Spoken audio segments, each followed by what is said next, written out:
কখনো কি ভেবে দেখেছেন ফেসবুক আপনাকে টাকা দেয় কেন? আর এত টাকা ফেসবুক পায় কোথা থেকে?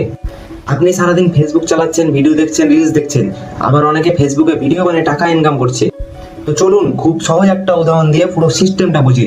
ধরুন আপনার একটা দোকান আছে, আপনি চান আপনার দোকানের কথা অনেক মানুষের কাছে পৌঁছাক। তখন আপনি ফেসবুকে আপনার দোকানের অ্যাড দেওয়ার জন্য ফেসবুকের কাছে টাকা দিলেন। ফেসবুক সেই অ্যাড বিভিন্ন মানুষের কাছে দেখালো। এখন পৃথিবীর হাজার হাজার কোম্পানি, ব্যবসা এবং ব্র্যান্ড একইভাবে তাদের পণ্য প্রচারের জন্য ফেসবুকে অ্যাড দেয়। এই অ্যাড থেকে ফেসবুক একটা বড় মাপের ইনকাম করে। এবার আসি আমাদের মতো কন্টেন্ট ক্রিয়েটারদের কথায়। আপনি যখন ফেসবুকে একটি ভালো ভিডিও বানান, মানুষ সেই ভিডিওটি দেখে, আপনার ভিডিও মানুষকে ফেসবুকে সময় কাটাতে সাহায্য করে। আর ফেসবুক চায় মানুষ যেন বেশি বেশি করে তার প্ল্যাটফর্মে সময় কাটে।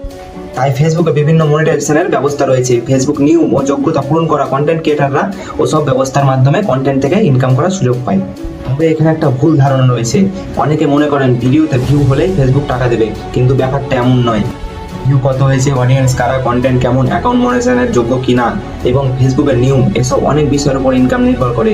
তাই ফেসবুক থেকে আয় করতে চাইলে প্রথম কাজ হলো ভালো কন্টেন্ট এবং অরিজিনাল কন্টেন্ট তৈরি করা। করবেন কি? অন্যের ভিডিও কপি না করে নিজের কথা বলুন, নিজের ভিডিও তৈরি করুন এবং নিয়ম মেনে কাজ করুন। আর একটা কথা মনে রাখবেন, ফেসবুক আপনাকে দয়া করে টাকা দেয় না। আপনি যে কন্টেন্ট তৈরি করছেন সেটি ফেসবুকের পুরো ব্যবসায়িক ব্যবস্থার একটি অংশ। ফেসবুক অ্যাড থেকে আয় করে এবং যোগ্য ক্রিয়েটারদের বিভিন্ন মনিটাইজেশনের ব্যবস্থার মাধ্যমে আয় করার সুযোগ দেয়। আর আজ থেকে ফেসবুককে শুধু টাইম পাস করার জায়গা হিসেবে দেখবেন না।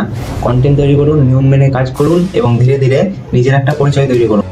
এমন আরও সহজ ভাষায় ফেসবুকের আসল তথ্য জানতে মিস্টার আলোককে ফলো ও সাবস্ক্রাইব করে রাখুন।